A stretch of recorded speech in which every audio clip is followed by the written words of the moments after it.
Well, there has been a prevalent issue that I have been trying to process over the last, I'd say, 2 years. And I don't know that it's related to this dream, but now that you mention it, maybe the dream could be related. I'd never made the connection until you just brought it up. Yeah. But the issue that I've been struggling with is an experience that I've had maybe a half dozen times since I've moved into this place. I've been here for about 2 years, and during the 2 years I've been here, there's been an experience I've had probably a half dozen times, and it's a sleep paralysis. Huh. I'll wake in the middle of the night, and I'll be like 30% awake and 70% in the dream. And every cell in my body will be like a Charlie horse of fear. Huh. Physically, it's not a Charlie horse, but emotionally, it's the most evil fear I can. It's like I've been afraid of a lot of things, and I can rationally think about why I'm afraid. You know, like when I was a little kid, and you're going to get spanked, you could rationally think, okay, I did something bad. I'm going to get in trouble. I could reason about my fear. But this fear doesn't seem to have any reason at all. I don't see anything. I don't hear anything, but I'm completely paralyzed. Literally, like physically, I cannot move. It's so bad that I can't even breathe. I'm like, that's how strong the fear is. Every cell in my body feels locked up. It feels like the most evil presence in the entire universe. It is not rational. It is not even what you'd call a typical negative emotion. It was beyond emotion. It was beyond. And so when I tried to think, or when I tried to reason about this, really the only thing I'm afraid of is death by fire. Really, I think that's the worst way to go that I can imagine. And like the last time this happened was maybe a week ago. A week ago, this happened to me. Yeah. Where I woke up and I felt like there was just this evil force that was so freaking terrifying that I couldn't even move.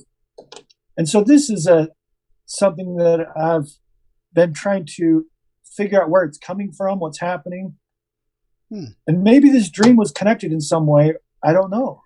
Could be. Yeah. I mean, that'll depend. I don't want to latch onto that as our only explanation. Of course, it may be, but it depends on whether we're able to kind of connect the dots to some of the specific imagery.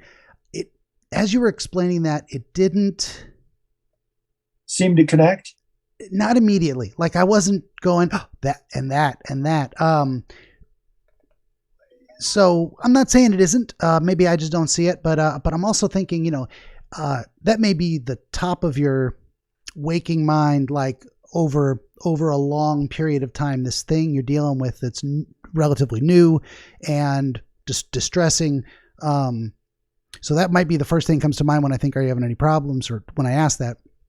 But it may not be the specific problem you were processing that night in your sleep.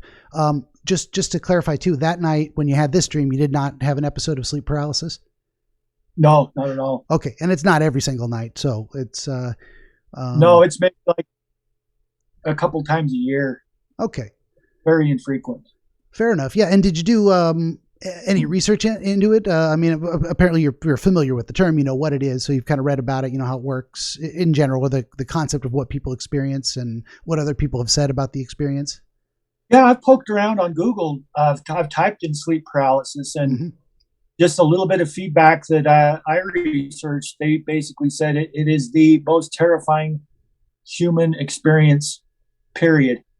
And I'm like, exactly. I completely agree. For sure. Yeah. Terrifying thing I've ever experienced. It wasn't even human. It was beyond human fear. It was just out of this world. Yeah. Yeah. And that's, I mean, of course, what you're describing is the classic presentation. You have a sudden awareness that you're not sleeping, but you can't move. So thus sleep paralysis. There's Sigmund Freud's book in 1900, his interpretation of dreams work.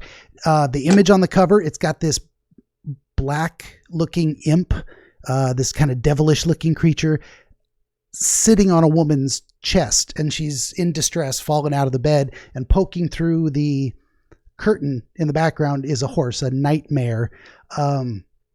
So this is the iconic dream, sleep paralysis represented in a painting. This malicious force, this heaviness on the chest, the terror, the breathing difficulty, literally pressing on the chest.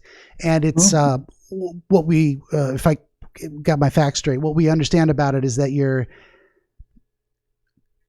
becoming consciously aware of your physical surroundings, but you haven't resumed manual breathing, if that makes sense. Like I can choose to inhale and exhale, but when you're asleep, your autonomic, I think that's the word, nervous system takes over and you breathe on autopilot.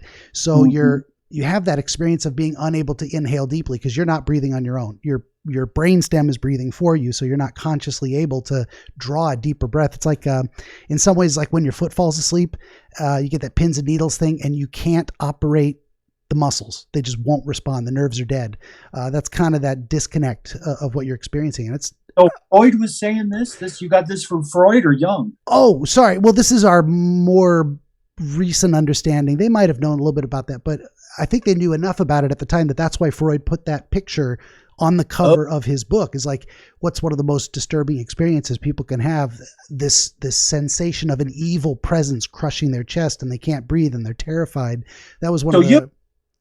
I'm not the first one to experience this then. It's no, it is a well-known phenomenon going back at least, at this point, 150 years or more. I should look into that. Like that should probably be a part of a focus of what I do with this channel, is start get more into the dream research stuff. I'm doing that a little bit with these books.